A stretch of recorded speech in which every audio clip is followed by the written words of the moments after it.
Mari kita pekikan suara perjuangan kita. XTC Indonesia, Indonesia kuat dalam persaudaraan.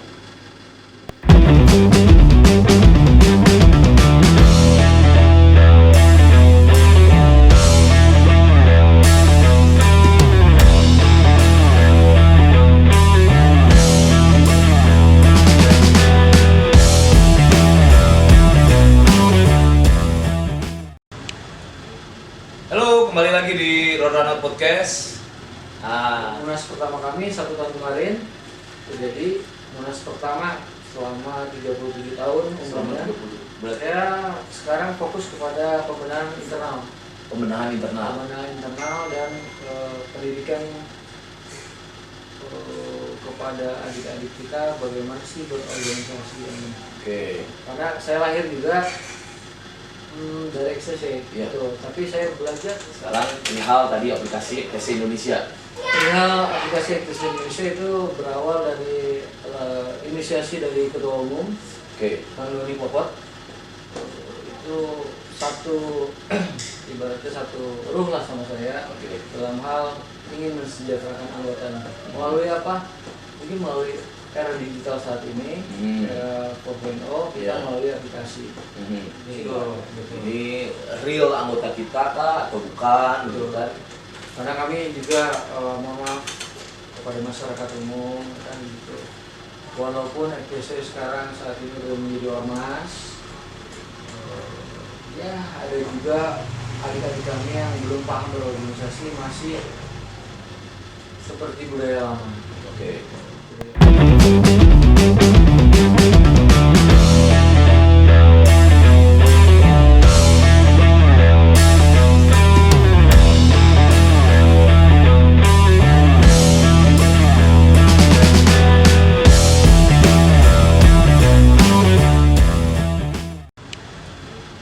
Halo, kembali lagi di Roadrunner Podcast. Kita udah break terlalu panjang nih.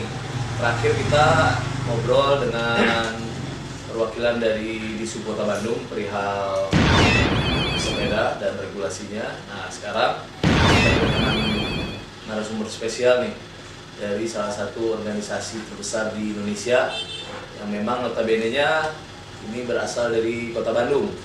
Nah, sekarang saya sudah hadirkan di sini untuk mencoba mewakilkan organisasi tersebut.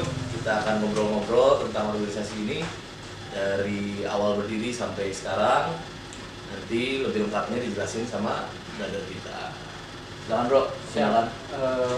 Nama saya Dino. Saya menjabat sebagai Wakil Sekretaris Umum DPP XTC Indonesia. Saya bergabung di XTC itu dari tahun 96.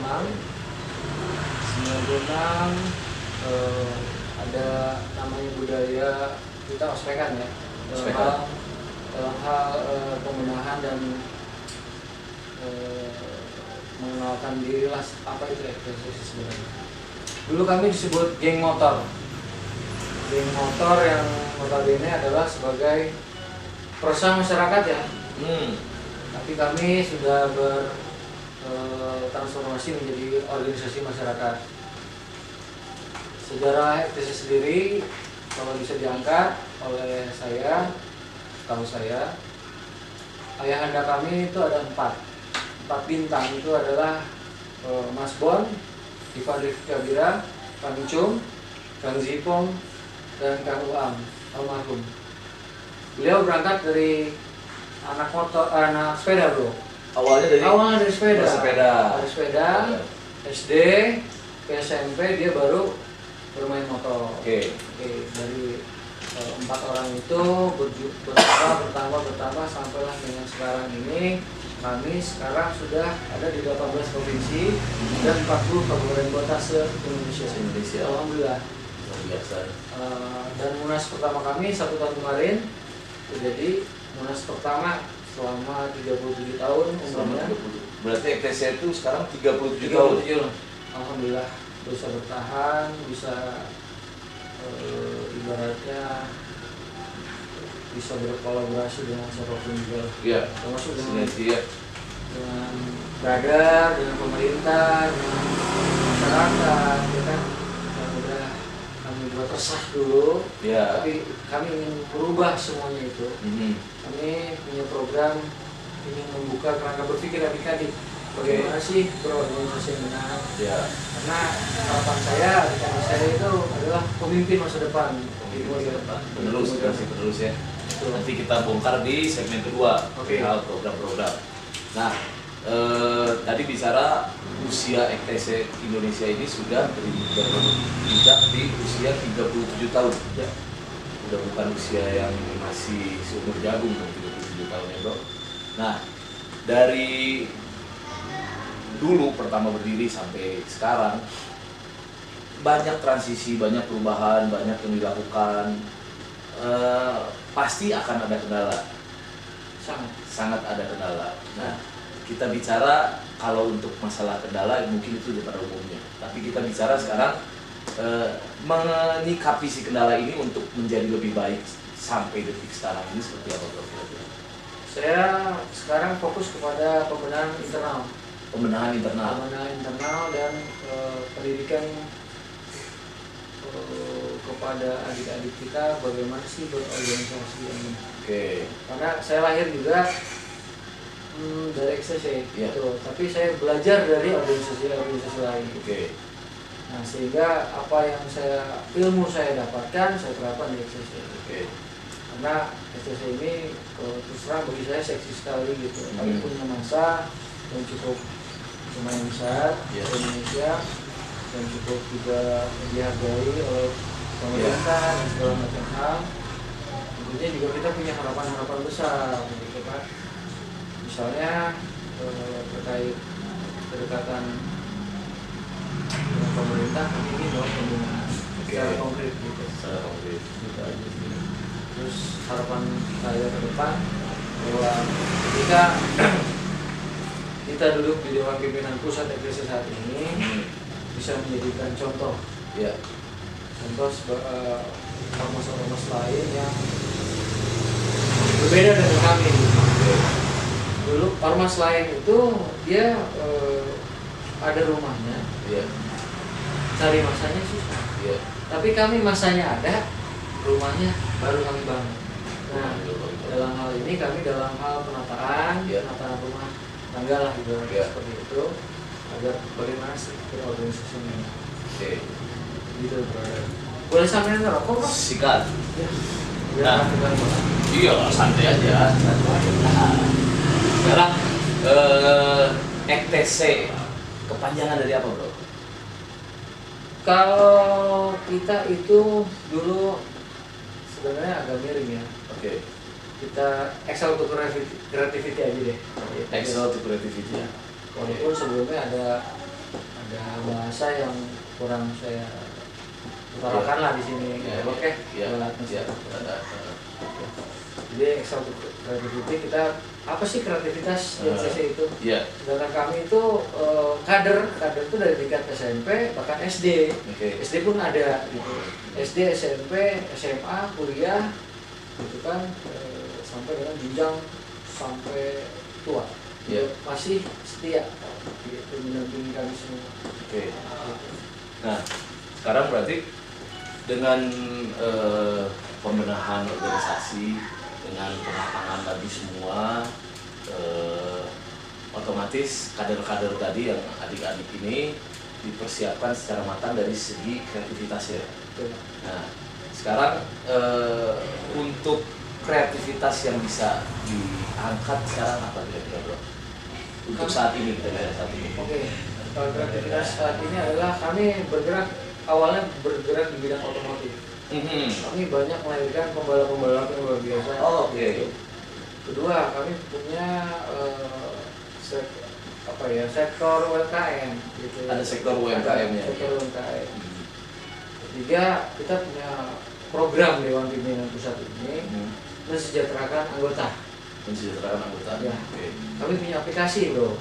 Ada aplikasinya. Ada aplikasi. Gitu. Jadi kami mungkin bisa dibilang smart organization. Kami pengen jadi smart organization melalui digitalisasi. Masalah program tadi kita sekarang lagi mendata seluruh anggota melalui hilirisasi, melalui aplikasi. Bisa di-download gitu. Di situ ada ETC News, ada ETC untuk hilirisasi, ada ETC Marketplace, ya kan, untuk apa, mengakomodir para adik-adik kita yang punya usaha. Jadi bisa disalurkan via aplikasi-aplikasi gitu ya.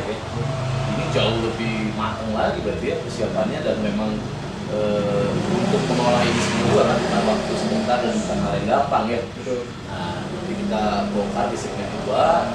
Jadi nanti kita balik lagi di segmen kedua tentang beberapa program-program EKTC Indonesia yang berjalan saat ini.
Ya, kita kembali di segmen kedua Brother Podcast. Tadi kita udah ngobrol sedikit tentang brother kita, terus kita udah ngobrol-ngobrol sedikit tentang sejarah EKTC dari masa ke masa, yang memang sekarang EKTC ini udah sangat-sangat bukan sangat-sangat besar lagi, udah luar biasa karena pencapaian dari masa ke masanya ini membuahkan hasil. Nah, sekarang kita coba ngobrol dengan program yang tadi sudah diwacanakan di segmen pertama, bahwa EKTC Indonesia ini punya satu aplikasi yang memang aplikasi ini diperuntukkan untuk memfasilitasi anggota EKTC Indonesia itu sendiri, dan juga umum pun bisa download aplikasinya, bisa masuk, karena di sana juga ada beberapa fitur. Salah satunya ada fitur merchandise juga, terus ada fitur-fitur yang sangat bisa membuat warga umum pun menggunakan fasilitas yang disajikan sama aplikasi EKTC Indonesia. Untuk lengkapnya nanti Brother Dino akan mencoba menjelaskan tentang aplikasi tersebut. Bro, gimana bro? Sekarang perihal tadi aplikasi EKTC Indonesia. Perihal aplikasi EKTC Indonesia itu berawal dari inisiasi dari Ketua Umum, Kang Doni Popot. Itu ibaratnya satu ruh lah sama saya, dalam hal ingin mensejahterakan anggota. Melalui apa? Mungkin melalui era digital saat ini, era 4.0, kita melalui aplikasi. Di situ ada yang namanya PPOB, bro. PPOB, salah satu fitur di aplikasi itu ya, aplikasi Indonesia. Payment Point of Bank. Payment Point of Bank. Di situ kita bisa mendapatkan ibaratnya anggota sendiri bisa menjual, misalnya ya, menjual pulsa dengan harga yang sangat murah sekali. Dari aplikasi tersebut. Dari aplikasi tersebut. Oke. Pembayaran listrik, pembayaran PDAM, ya kan, pengisian OVO, Gojek dan segala macam hal. Gitu. Oke. Dan yang paling penting lagi, harganya jauh di bawah umum. Jauh di bawah umum. Jadi masyarakat luas pun bisa mendownload aplikasi itu. Dia tinggal masukin deposit ke dalam sistem kami, dan dia bisa menjual sendiri. Jadi bisa dipakai untuk jualan lagi keluar. Jadi tidak hanya untuk anggota FTC Indonesia, umum pun bisa menggunakan aplikasi tersebut. Bisa. Bahkan ibu-ibu pun bisa. Lumayan buat sampingan bayarnya. Ya. Nah, ini yang menarik nih.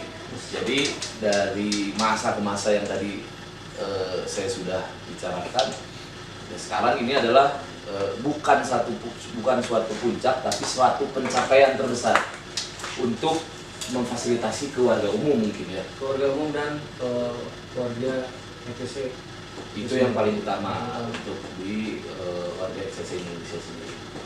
Nah sekarang tadi juga saya sempat lihat beberapa fitur-fitur di aplikasi FTC Indonesia yang memang menariknya ini bisa di-download sama warga umum gitu kan. Jadi warga umum juga bisa menggunakan aplikasi tersebut, bisa menggunakan fasilitas tersebut. Betul. Nah, banyak nggak sekarang dengan adanya aplikasi ini ada juga warga umum yang mendaftar via aplikasi tersebut? Ada di anggota FTC Indonesia? Ada ya? Untuk saat ini kami udah berjalan sekitar 5 bulan berarti. Hasil registrasi kami itu registrasi berjumlah anggota yang mendaftarkan 130.000. 130.000 orang via aplikasi tersebut. Kenapa kendalanya? Karena berbagai macam anggota sendiri ada keterbatasan. Oke. Misalnya di daerah pegunungan tidak ada sinyal dan segala macam. Tapi ya. kami coba untuk berinovasi lagi, gitu kan, untuk terus dikembangkan ya. Terus dikembangkan sehingga pencapaiannya sampai tingkat bawah akar rumput, bro. Iya. Gitu. Iya. Jadi tidak hanya keluarga besar FTC Indonesia sendiri yang bisa menggunakan, tapi masyarakat luas pun bisa menggunakan. Berdaya guna dan berhasil guna.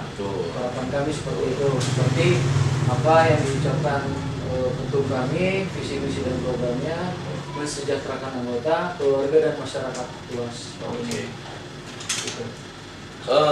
Sekarang ketika kita berbicara ada calon anggota nih yang mau daftar, kita kesampingkan dulu tadi mengenai aplikasi. Kemana nih kira-kira calon anggota ingin bergabung ke FTC Indonesia? Silakan download saja di aplikasi. Langsung download di aplikasi. Kalau di luar aplikasi, kami sekarang udah ke sistem semuanya. Jadi harus via aplikasi semua. Semuanya, supaya data itu pun juga tidak tercecer, ya kan? Kami juga pengen administrasi kami tertib, ya kan?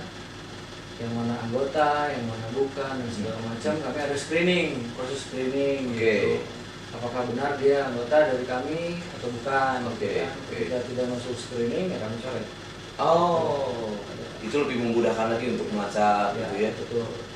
Karena kan makin besarnya satu organisasi, pasti kan ada ya yang kurang-kurang sejalan atau apa, gitu kan. Ya. Jadi dengan adanya sekarang inovasi dari FTC Indonesia ini akan lebih memudahkan lagi untuk tracking nih. Betul. Ini real anggota kita kah atau bukan, gitu kan. Karena kami juga mohon kepada masyarakat umum kan gitu. Walaupun FTC sekarang saat ini belum menjadi ormas, ya ada juga adik-adik kami yang belum paham berorganisasi, masih seperti budaya lama. Budaya lama. Ya. itu tugas kami lah. Iya. Apa-apanya Dewan Pimpinan Pusat, Dewan Pimpinan Daerah, atau tingkat bawah itu memberikan edukasi kepada adik-adik bahwa bukan saatnya lagi kita berperang, yang nanti di jalan. Perangnya menggunakan ilmu dan apa. Iya. Gitu. Karena dengan ilmu kita bisa dapat kehidupan yang layak untuk kemudian hari. Itu harapan saya. Betul. Adik-adik. Nah sekarang kita bicara kegiatan. Kegiatan yang dilakukan sama IPC Indonesia sekarang ya untuk masa ini apa aja nih bro? Masalah COVID. Masalah COVID atau apapun lah. Ya kami berkolaborasi dengan pemerintah Provinsi Jawa Barat. Kami waktu itu dipertemukan dengan Pak Gubernur. Kami salah satu anggota gugus tugas di sana. Di sana diundang oleh Pak Gubernur itu ada 4 pilar. 4 pilar itu merupakan dulu katanya rival, tapi bagi saya saudara. Sekarang saudara. GBR, Monreker, Briges itu adalah saudara saya. Ya kita kita hilangkan dulu masa-masa lalu. Marilah kita seiring sejalan untuk bagaimana sih membuka kerangka berpikir masyarakat, adik-adik bahwa kita tuh harmonis gitu. Bisa bersinergi, bisa membuahkan hasil yang positif, yang bermanfaat. Karena tanah kedudukan kami adalah di Kota Bandung, di Jawa Barat. Kota Bandung itu adalah pusat barang dan jasa. Betul. Ketika kami membuat keributan dengan saudara kami, Briges, Monreker dan GBR misalnya, yang dirugikan siapa? Masyarakat luas. Seperti waktu itu pernah Pak Wali Kota membatasi jam malam. Itu kan banyak sekali efek dari jam malam tersebut. Karena tidak ada kehidupan siang, pasti ada kehidupan siang dan ada kehidupan malam. Yang dirugikan yang bekerja di kehidupan malam. Itulah. Kalau Bandungnya sendiri tidak kondusif, ya bagaimana perekonomian masyarakatnya juga bisa terangkat. Wisatawan mancanegara maupun domestik mau ke Bandung itu dengan nyaman gitu. Itulah yang kita kedepankan. Itu juga kita pernah sounding kepada pemerintah daerah, Forkominda, Pak Kapolda, Pak Kajati, Pak Gubernur dan lainnya. Kami minta untuk Bandung kondusif itu diciptakan. Bandung kondusif itu diciptakan dengan sebaik-baiknya. Bukan hanya sekedar slogan Bandung kondusif, tapi di dalamnya masih anjur-anjuran. Gitu. Nah, sekarang perihal kegiatan pun kan sudah lebih ke bermanfaat untuk masyarakat luas ya. Nah, untuk mengisi keseharian adik-adik ini, adakah yang memang dibantu oleh MTC ini untuk dia istilahnya menempuh jalur yang memang diinginkan oleh adik-adik? Contoh misalkan ada yang bicara tadi ada atlet balap misalkan ya, terus ada yang lain-lain. Dari FPC Indonesia ini memfasilitasi mereka untuk bisa lebih maju ke jenjang yang lebih tinggi. Insya Allah. Kami sedang berjuang.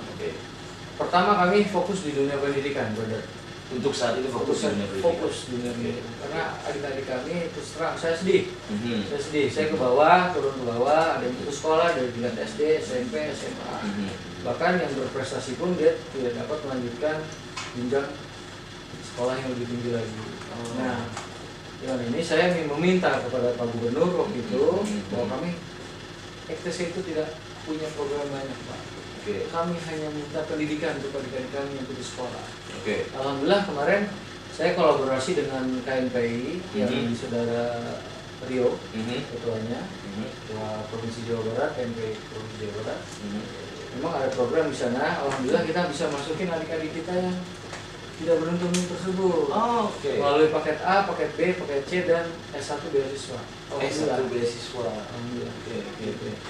Walaupun ya ibaratnya kurang perhatian pemerintah terhadap kami, ternyata organisasi lain juga bisa memberikan kontribusi kepada kita. Mereka juga perhatian sama kita gitu. Iya. Dengan dorongan-dorongan kami tersebut, dengan semangat yang sama gitu kan. Ketika sumber daya manusia baik, itu akan berhasil juga dan berguna untuk masa depannya di kemudian hari. Alhamdulillah. Selain itu juga kami juga membina UMKM. Iya. Misalnya di dunia pertanian, GCINDE namanya, Gerakan Cinta Desa. GCINDE, Gerakan Cinta Desa. Ya, di mana saat ini pemuda itu turun untuk bertani. Mulai bertani. Yang namanya bertani identik dengan orang-orang tua, Betul, gitu ya. betul. Orang-orang daerah yang terpencil bertani. Sekarang anak-anak muda turun bertani. Anak-anak muda turun bertani. Salah satunya di Ciwidey, Kabupaten Bandung. Kami ada beberapa perkebunan, ada adik-adik yang membina dan segala macam dari mulai pembibitan sampai dengan hasil yang baik. Ya, harapan kami pemerintah juga support. Dalam hal mungkin pendistribusiannya kemana nih? Iya. Dari mulai pembibitan sampai dengan hasilnya mau di Kemana mau dibantu lah. Ini dari tadi kita ngobrol sangat menarik ya, dengar dari sekarang masa-masanya EKS Indonesia, terus sekarang pencapaian EKS Indonesia yang memang sudah wah gitu ya. Sama saya pribadi nggak kepikiran bahwa sekarang ada istilah GCINDE, terus ada aplikasi, terus ada menyalurkan pendidikan untuk adik-adik yang memang kurang beruntung gitu kan. Nah, pencapaian ini juga kan butuh effort besar dari perjalanan selama ini EKS Indonesia. Dengan adanya ini semua, dengan adanya satu pencapaian besar untuk EKS Indonesia yang memang bisa mensejahterakan anggota EKS sendiri, juga bisa memberikan hasil positif juga ke warga masyarakat. Apakah masih ada yang mencibir ke EKS Indonesia? Oh tentu masih ada. Masih ada juga. Masih ada. Buset. Karena program baik pun belum tentu diterima baik. Terkadang ya begitulah organisasi. Tapi kami sangat optimis sekali bahwa waktu akan menjawab semuanya. Betul. Dengan produktivitas kami, dengan kami berjuang gitu kan. Di Dewan Pimpinan Pusat, Dewan Pimpinan Daerah, Dewan Pimpinan Cabang sampai ke tingkat PAC dan tingkat ranting, kami mempunyai frekuensi yang sama. Gitu. Ibaratnya mau besar, ayo kita besarkan sama-sama dengan pemikiran yang sama, ideologi yang sama. Karena kalau tanpa ideologi apa sih sebuah organisasi itu? Menarik. Dan ini nggak akan selesai sampai di sini dong. Oh tidak. Pasti akan terus berkembang dan pasti akan terus ada inovasi-inovasi lain yang memang tetap tujuannya ini untuk mensejahterakan anggota EKS Indonesia dan bermanfaat untuk warga umum. Seperti itu ya. Betul. Oke. Kita kembali nanti di segmen ketiga.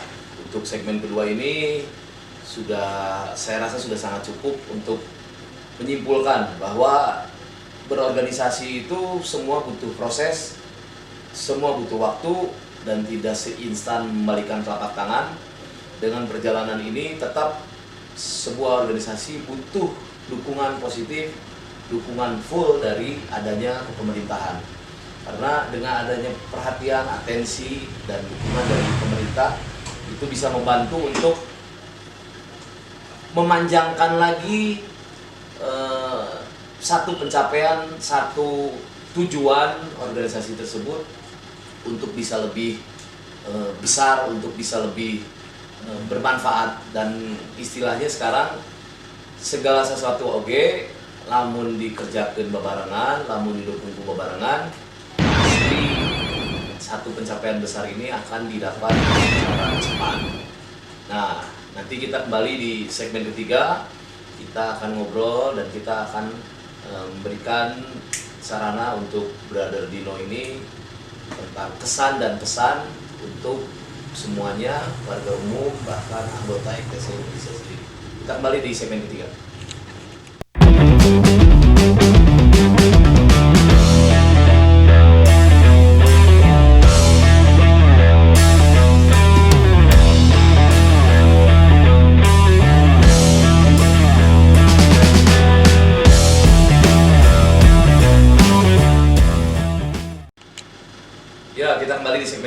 Ronaldo Podcast. Tadi kita udah ngobrol 2 segmen dengan Brother Dino. Kayaknya memang nggak cukup kalau kita ngobrol hanya sekedar dibagi hanya 3 segmen. Ngobrolin perihal satu organisasi ini nggak bisa cuman dibatasi dengan waktu. Pasti ini bakalan panjang lebar, pasti ini bakalan sangat menarik, akan lebih mendalam lagi. Tapi ya kita nggak bisa terlalu panjang juga karena memang yang kita harapkan ini pembicaraan singkat, padat, dan ini bermanfaat buat semua yang nonton Ronaldo Podcast, gitu ya. Nah, bro, sekarang dari tadi semua yang sudah dibicarakan, masih ada nggak kira-kira apa yang mau disampaikan dari perihal program atau yang sudah dilakukan saat ini?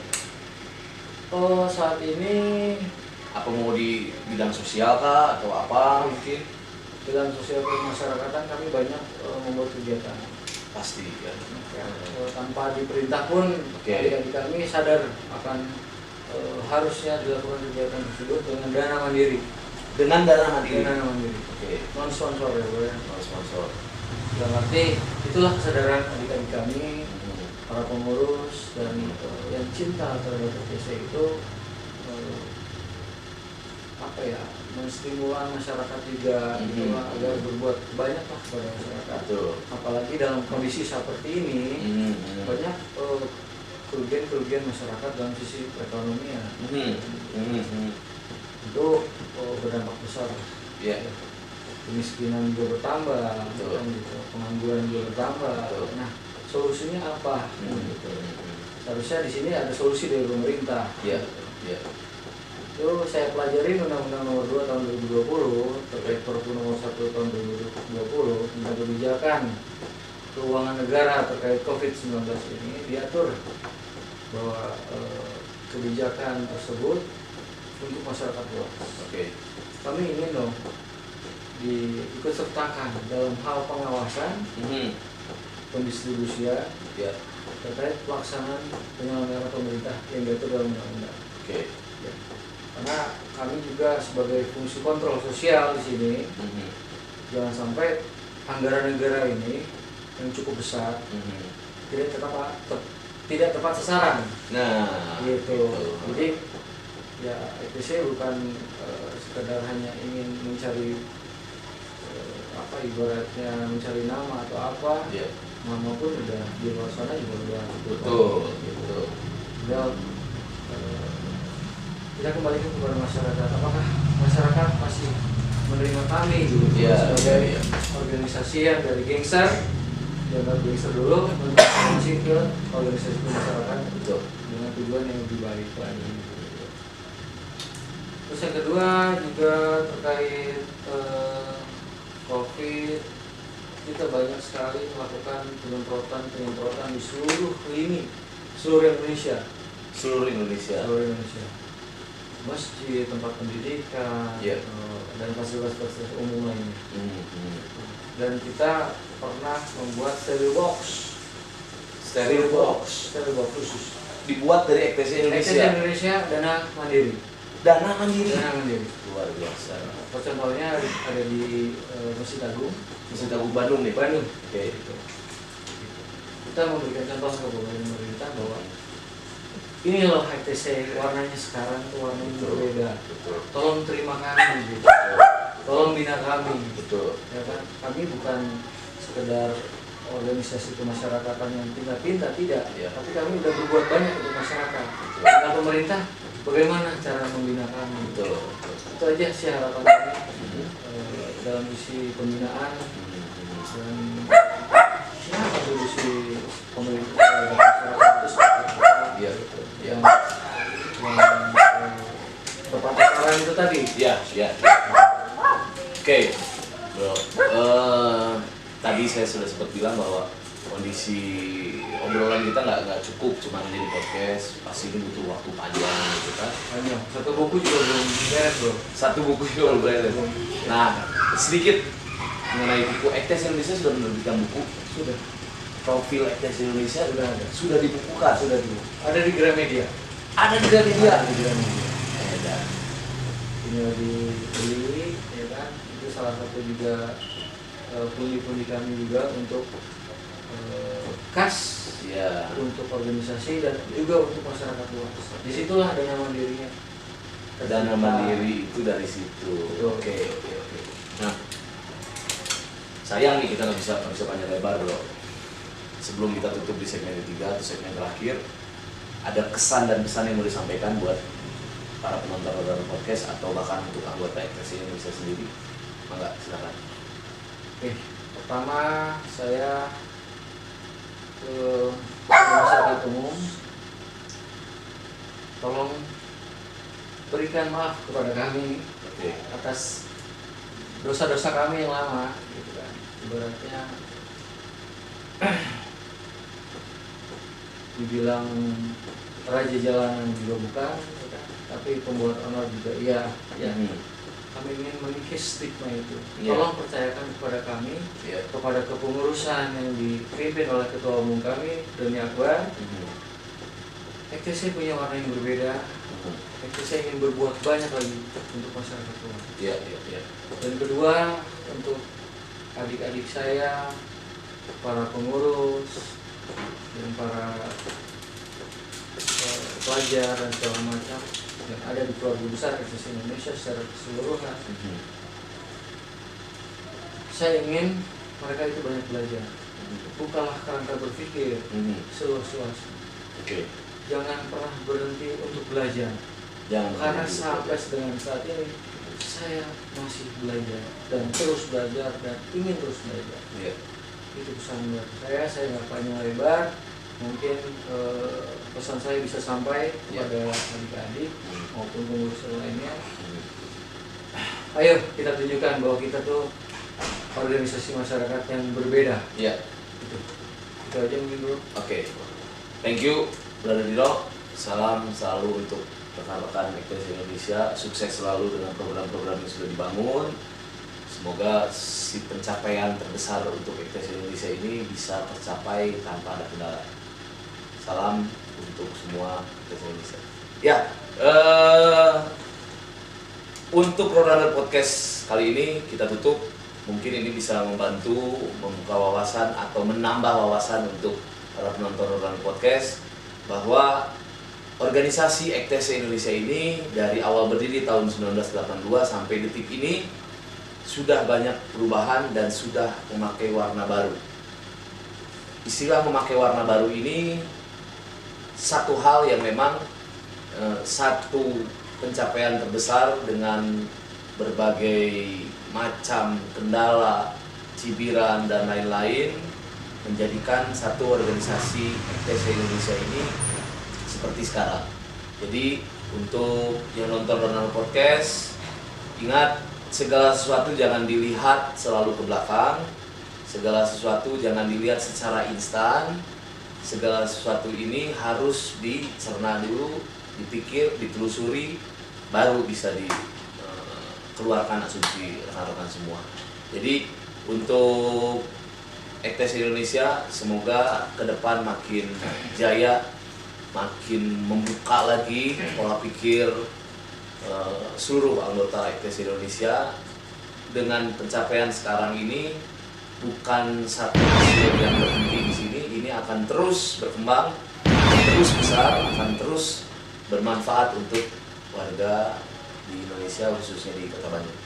Oke, nanti kita kembali lagi di Roadrunner Podcast episode selanjutnya dan kita akan tampilkan lagi narasumber dari organisasi yang memang organisasi tersebut juga kebetulan organisasi dari klub motor. Jadi nantikan di Roadrunner Podcast episode selanjutnya. Ciao.